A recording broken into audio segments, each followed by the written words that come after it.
ഒരു ചെമ്പനീർ പൂവിറുത്തു ഞാനോമലേ ഒരു വേള നിന്നേർക്കു നീട്ടിയില്ല. എങ്കിലും എങ്ങനെ നീയറിഞ്ഞു എന്റെ ചെമ്പനീർ പൂക്കുന്നതായി നിനക്കായി, സുഗന്ധം പരത്തുന്നതായി നിനക്കായി. പറയൂ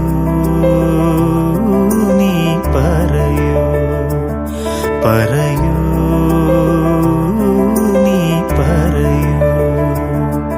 ഒരു ചെമ്പനീർ പൂവിറുത്തു ഞാനോമലേ ഒരു വേള നിന്നേർക്കു നീട്ടിയില്ല. അകമേ നിറഞ്ഞ